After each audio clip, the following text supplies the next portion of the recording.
السلام علیکم ورحمۃ اللہ وبرکاتہ۔ آج ہم اس ہستی کے بارے میں بات کریں گے جس ہستی نے اپنا تن من دن سب کچھ تحفظ ختم نبوت کے حق میں اور توہین رسالت کے خلاف ہر لمحے ہر آن گھڑی اپنے آپ کو پیش کیا۔ علامہ خادم حسین رضوی رحمۃ اللہ علیہ کے بارے میں،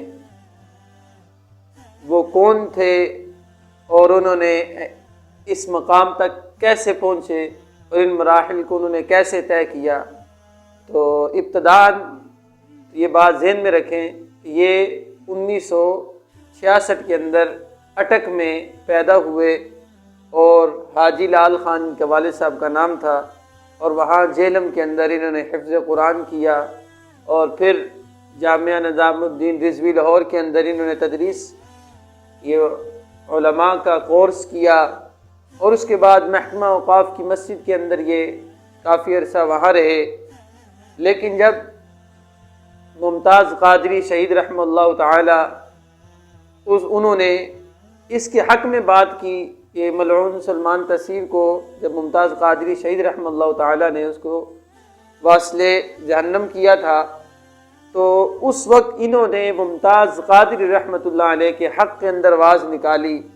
اور اسی وجہ سے ان کو محکمہ اوقاف سے ان کی چھٹی کروا دی گئی۔ لیکن یہ مرد قلندر، مرد مجاہد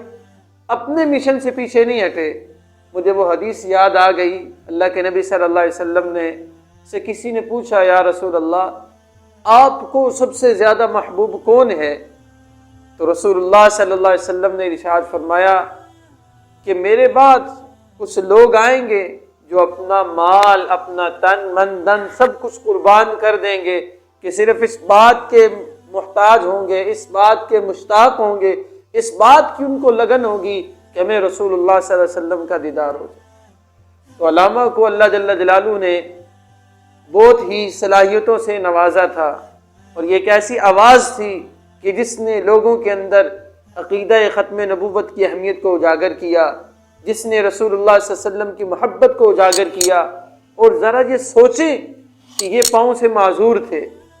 یہ ایک حادثے کے اندر ان کا ایکسیڈنٹ ہوا تو اس کے اندر ان کی دونوں ٹانگیں اور نیچے والا حصہ بالکل مفلوج ہو چکا تھا، لیکن جذبہ محبت، جذبہ ایمانی اللہ جل جلالہ نے ان کے رگ رگ کے اندر رکھا تھا، اور اللہ جل جلالہ نے ان کو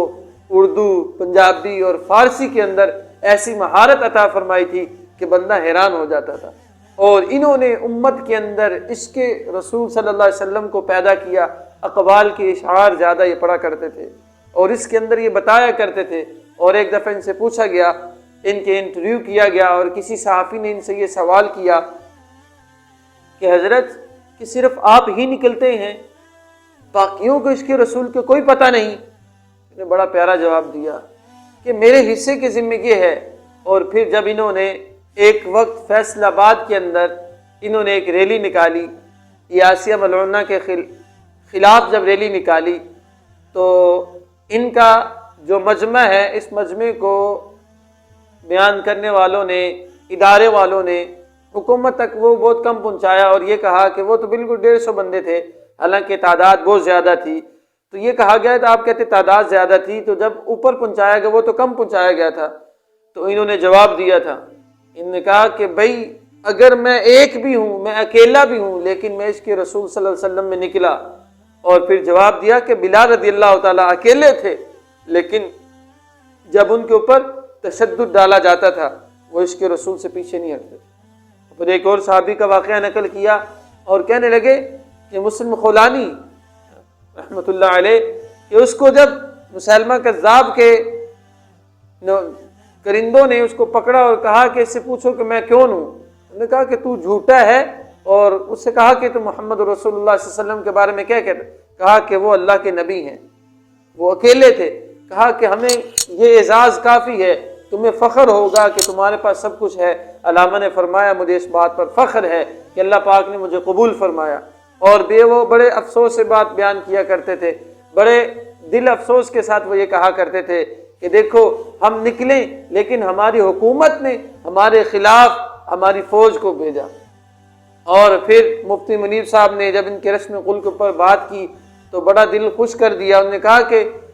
وہ ہاتھ ہلاک ہو جائیں جن ہاتھوں نے علامہ کے یہ جو کرندے تھے، ان کے کارکن تھے، ان کے اوپر شیلنگ کی گئی اور ان کے اوپر تشدد کیا، فرمایا یہ ہاتھ ہلاک ہو جائیں. اور یہ بالکل قرآن کی آیت کے مصداق ہیں کہ جس ابو لہب نے نبی صلی اللہ علیہ وسلم کو یہ کہا تھا تبت لک یا محمد، اے محمد نعوذ باللہ کہ تو تباہ و برباد ہو، تو نے اس وجہ سے ہمیں جمع کیا تھا. تو اللہ پاک نے فوراً جواب دیا تھا، فرمایا تبت یدا ابی لہب وتب، کہ اے ابو لہب تیرے ہاتھ ہلاک ہو، تیری بیوی ہلاک ہو، تو جہنم میں جائے. اللہ نے اس کا جواب دیا تھا. تو ہمیں امید ہے کہ جو، اور مجھے یہاں پہ امام احمد بن حنبل رحمہ اللہ تعالیٰ کا قول یاد آ گیا. وہ ایک جملہ نقل کیا کرتے تھے، وہ کہا کرتے تھے ہمارے جنازے ہمارا فیصلہ کریں گے کہ ہم حق پر تھے یا نہیں تھے. میرا اگرچہ خادم حسین رضوی سے مسلک الگ ہے، لیکن میں اس بات کی تائید کرتا ہوں کہ انہوں نے جس انداز سے اور جس اپنے منفرد انداز سے عقیدہ ختم نبوت کے لیے لوگوں کو اجاگر کیا اور لوگوں کو یہ بتلایا، اور انہوں نے اپنی یہ ریلیوں کے ذریعے اور ہر معاملے کے اندر عقیدہ ختم نبوت کی بات ہو، توہین رسالت کی بات ہو، یہ حضرت ہر کام میں آگے آگے تھے اور ابھی بھی صرف اسی وجہ سے نکلے تھے. اور حضرت کی طبیعت بھی خراب تھی، لیکن اس کے باوجود عشق رسول کے اندر، ناموس رسالت کی حفاظت کے اندر نکلے. تو حضرت کو آج بھی ہمارے دلوں کے اندر زندہ ہے، اور یہ میں امید کرتا ہوں کہ یہ بعد میں بھی لوگوں کے دلوں کے اندر زندہ رہیں گے. اور ہمیں ان کے مشن کو اپنانا چاہیے. مشن کیا تھا کہ عقیدہ ختم نبوت کے اوپر اپنا سب کچھ قربان کر دو، لیکن اس کی حفاظت کرو. توہین رسالت کو اگر کوئی اپنی گندی زبان نکالے، اس زبان کو کھینچ دو. تو اللہ جل جلالہ سے دعا ہے کہ اللہ جل جلالہ ہمیں ان کے نقش قدم پہ چلنے کی توفیق عطا فرمائے، اور ان کو جنت الفردوس کے اندر اعلیٰ مقام نصیب فرمائے، اور ان کے ورثاء کو صبر جمیل عطا فرمائے. وآخر دعوانا ان الحمد للہ رب العالمین.